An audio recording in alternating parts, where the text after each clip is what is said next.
They don't have enough personnel. But at the end of the day, they don't have a dude. You got to have a dude. You got to have a 1A dude.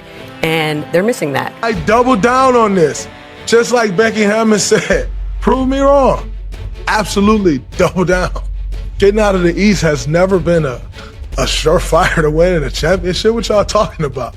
You get out of the East, you're supposed to get out of the East. It's the fucking East. Of course you're supposed to get out of the East. That don't just mean you win a championship because you get out of the East. There's only one outlier that she didn't mention, and that was me.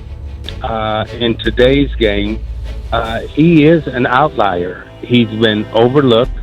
Not only has he been overlooked, but in a lot of ways, he's been disrespected only because of his size. Isiah Thomas just called out Becky Hammon and Draymond Green on national television, defending 2026 NBA Finals MVP Jalen Brunson in a way only he could. He never needed to raise his voice. Instead, he pointed to one list of names and asked a simple question about the player who wasn't on it. A three-time championship coach had publicly claimed that Jalen Brunson was simply too small to win. A four-time NBA champion backed that opinion without hesitation. Then Brunson proved them wrong by leading the New York Knicks to their first NBA championship since 1973. What followed was impossible to ignore. Shaquille O'Neal admitted he was wrong. Draymond Green apologized directly to Brunson and even promised to do it again.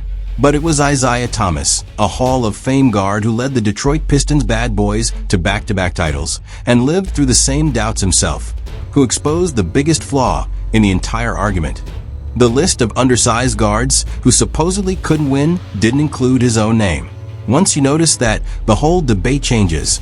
Before Isiah even spoke, the criticism of Brunson had already spread. It all began with one of the most respected voices in basketball. Becky Hammon isn't just another analyst. She's a three-time championship coach, a trailblazer, and one of the game's most respected basketball minds. So when she shared her thoughts on the New York Knicks, everyone paid attention, and she didn't hold back. They don't have enough personnel. But at the end of the day, they don't have a dude. You got to have a dude. You got to have a 1A dude, and they're missing that. No, they don't. That's their biggest problem. They're missing the one thing it takes to win. That was her verdict. Then she backed up her opinion with history, pointing to a list of names to support her case. If your best player is small, you're not winning. John Stockton, Allen Iverson, Steve Nash, you could go down the list. At first, it sounded convincing. She mentioned John Stockton, the NBA's all-time assist leader who never won a title. Then Allen Iverson, the MVP who carried a team to the finals but fell short. After that came Steve Nash, a two-time MVP who never reached the finals. All were undersized guards, all were legends, and all were presented as proof that players their size couldn't lead a team to a championship. But one crucial name was missing. The one player who could have completely dismantled her argument before it was even finished. She also left out Tony Parker, the 6-foot, 2 finals MVP in 2007, and Chauncey Billups, the 6-foot, 3 finals MVP in 2004, both of whom led their teams to championships. Even without them, though, the biggest flaw in her argument was already impossible to ignore. Remember that missing name, because the basketball world was about to respond. The first to speak was a 7-foot NBA champion who wasn't about to let it slide. Kendrick Perkins isn't an undersized guard defending players like himself. He's a former big man who watched the film and focused on the one question that truly mattered. And here's the thing. This is coming from a big man. What tier do we put him in? And it's time for him to match up against other superstars. He give them that work and he stand on business. Now, I watched him go on the Phoenix a couple weeks and hand them 50. Dropping 50 points on the road isn't just a great performance, it's a statement. Then, an NBA champion who actually played alongside Brunson said what everyone else was thinking. He's the best player. He won MVP. It's no debate. And if you look at the series, and we was always coming back in the fourth quarter, and guess who had the ball?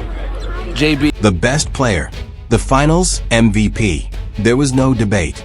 Whenever the game was on the line, the ball always found the player critics claimed was too small for the moment. So how did Brunson respond to all the doubt when he was asked directly? His answer revealed exactly who he is. I didn't respond to them then. I'm damn sure not going to respond to them now. No trash talk, no back and forth, just quiet confidence and a belief that his game would speak for itself. But that silence was about to be tested. Becky Hammon had started the conversation. Then Draymond Green poured fuel on the fire with just 4 words. He didn't back down or soften his stance. Instead, Draymond stood firmly beside her opinion. I doubled down on this. Just like Becky Hammon said, prove me wrong. Absolutely double down. Getting out of the East has never been a surefire to winning a championship. What y'all talking about? You get out of the East, you're supposed to get out of the East. It's the fucking East. Of course you're supposed to get out of the East. That don't just mean you win a championship because you get out of the East. It's just the East. For words that dismissed everything Brunson had accomplished, as if his path to the title meant nothing. Those comments set the stage for the one person uniquely qualified to respond, Isiah Thomas. A Hall of Famer and championship-winning leader of the Detroit Pistons, Thomas spent his entire career proving undersized guards could win. He wasn't speaking from opinion, he was speaking from experience.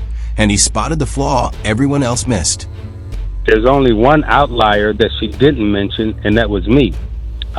In today's game, he is an outlier. He's been overlooked. Not only has he been overlooked, but in a lot of ways, he's been disrespected only because of his size. It has nothing to do with his playing ability. That if you know how to play it, whether you big or small, you can neutralize the bigger guys with your speed, with your intelligence, with your tempo, with your IQ. There it was, the name missing from the list. The one player who completely challenged Hammon's argument had been overlooked from the very beginning. Jalen's, he's different. I coached against him in AAU when he was 13.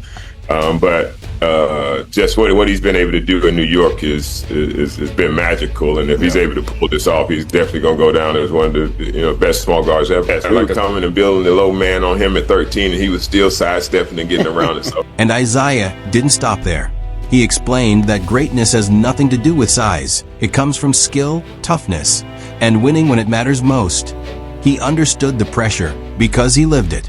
Every game, undersized guards have to prove they belong, while every setback becomes another reason for critics to doubt them.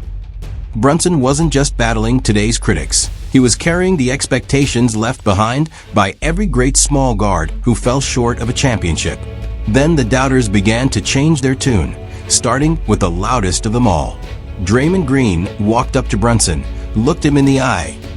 But I'm going to apologize in one game. So I'm going to say right now to your face, I'm sorry. Then I'll say it when you go get your ring. One game, I apologize. An apology came first, with another promised if Brunson lifted the trophy. And after staying silent through it all, Brunson finally had his chance to respond. Appreciate that. Represent all them little men out there. He never made it about himself. Instead, he spoke for every kid who had ever been told they were too small to succeed. And Draymond wasn't the only one forced to admit he was wrong. Even Shaquille O'Neal stepped up and apologized. Charles, I owe you an apology.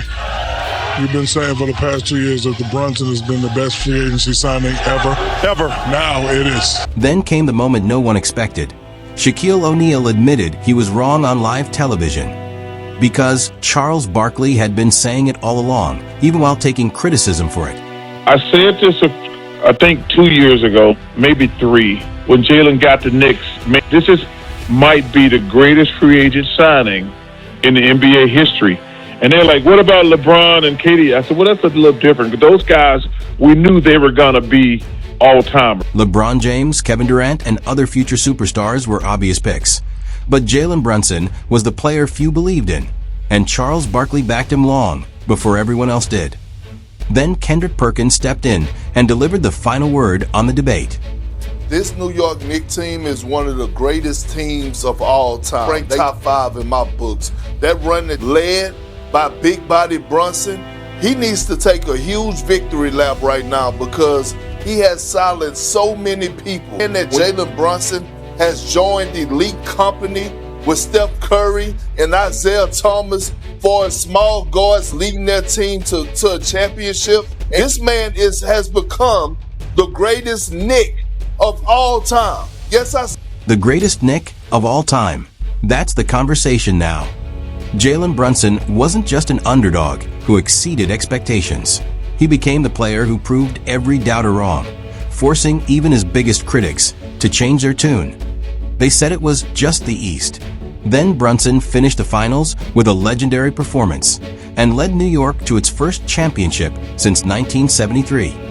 As Isiah Thomas made clear, being undersized was never Brunson's weakness. Being overlooked became his greatest motivation. If you think Jalen Brunson proved the critics wrong, hit that like button and let us know in the comments. Who owes him the biggest apology? And if you want more NBA stories, debates, and behind-the-scenes truths, subscribe to Hoop Lab and never miss the next video.